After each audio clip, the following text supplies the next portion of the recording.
I am Dr. Umesh Prasad Sinha, Associate Professor, Department of Anatomy, Government Medical College, Bettiya. Today I am going to discuss about the histology of anus. As you know, the anus is histology of anus.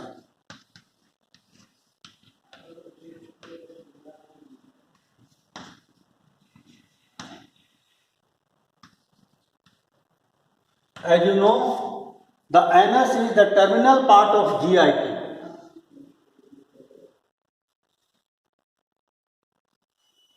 So, the most terminal part of anus must have some ectodermal origin.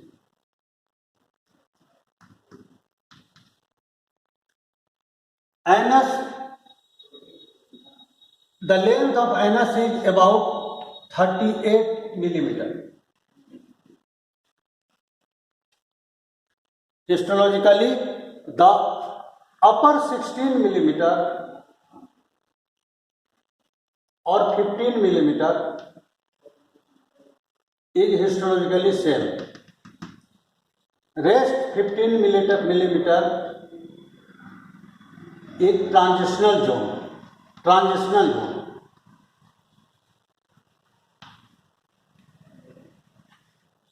Zone. The last 8 millimeter has true skin, which is developed from ectoderm. The mucosa of first 15 millimeter of anus has longitudinal folding, which looks like column. This is also called anal column. You have to just remember these words which I am discussing here. Anal column.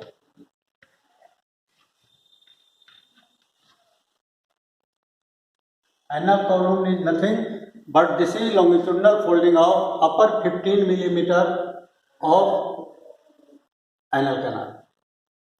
The lower part of this anal column unites like this.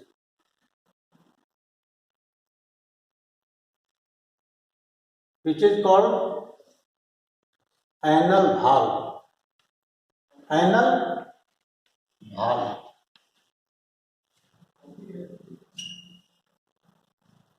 Just above the anal valve, there is anal sinus. Anal sinus. Anal sinus. Which is nothing but this is opening of anal glands. Opening of anal glands. At this point, it looks like just a line. This is called dentate line or pectineal line. Dentate line or pectineal line.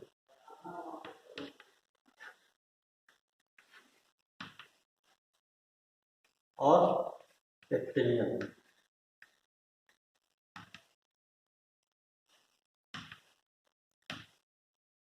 The lining epithelium of this part of mucosa is simple columnar epithelium with intestinal glands and a plenty of goblet cells. I have already discussed previously that in the distal part of GIT, number of goblet cells increases. So there is plenty of goblet cells in the anal canal mucosa at this area. Next 15 millimeter of anal canal called transitional zone. It has stratified squamous epithelium. Stratified squamous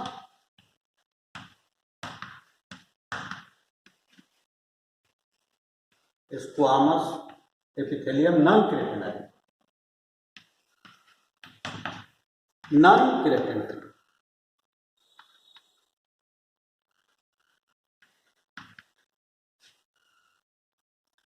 And lower 18 millimeter has true skin which contains sebaceous glands, sweat glands, hair follicles and hairs. The upper two-third of anal canal is surrounded by smooth muscles which is thickened and called internal sphincter.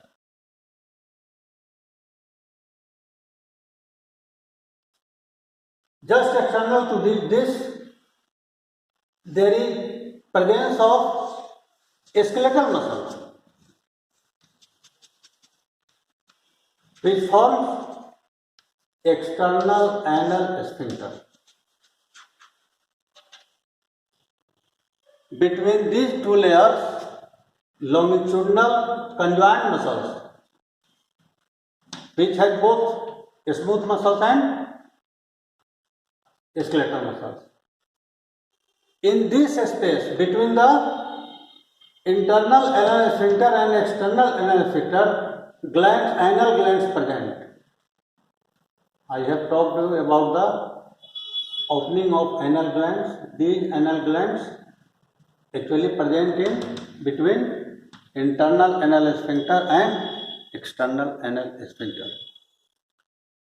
One thing is most important, that at the pectineal line there is terminal part of veins.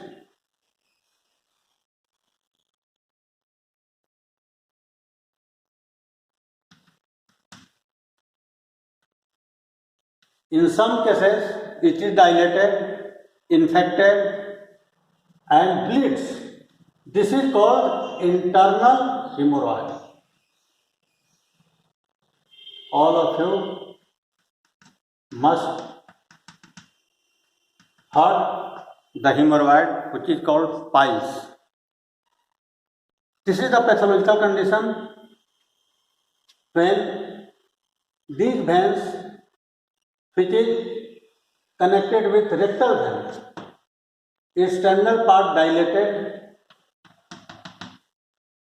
bleeds and infected, patient presents with severe pain during defecation and there is bleeding during defecation.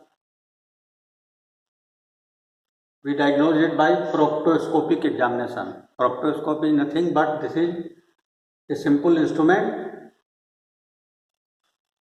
which is introduced in the anal canal, and through it we can inspect the anal canal. Now I am going to show you the diagram of anal canal.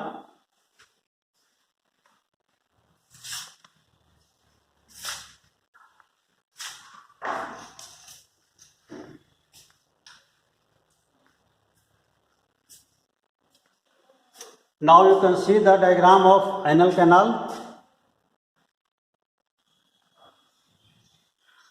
You can see this is the upper 15 millimeter. This is the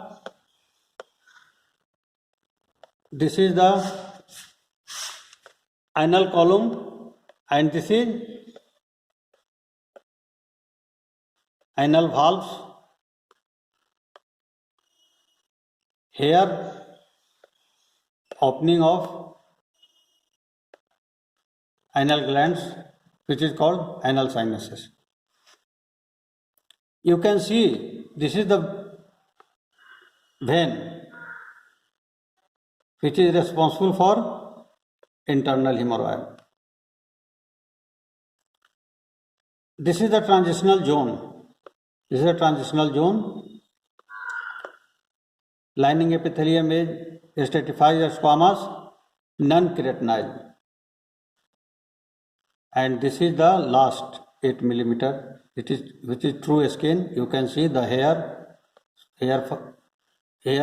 follicles, sebaceous glands and sweat glands is present. You can see this clearly.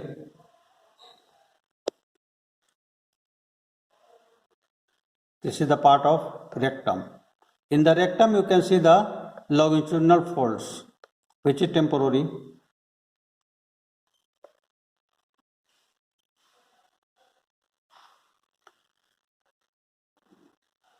This is the anal canal and this is rectum. You can see the permanent circular fold in the rectum.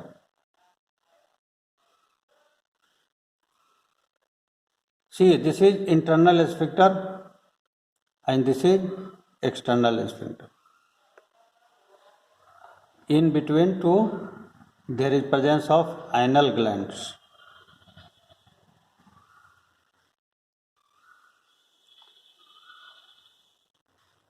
See this picture, this is internal hemorrhoid. You must know about the external hemorrhoid, which is present at the terminal part of when the terminal part of veins of anal canal, which is present at the last 8 millimeter here. If there is swelling and infection of veins at this side, this is called the external hemorrhoid. And when there is a swelling and infection in the veins at this side on the pectineal line, this is called internal hemorrhoid. That's all for today. Thank you.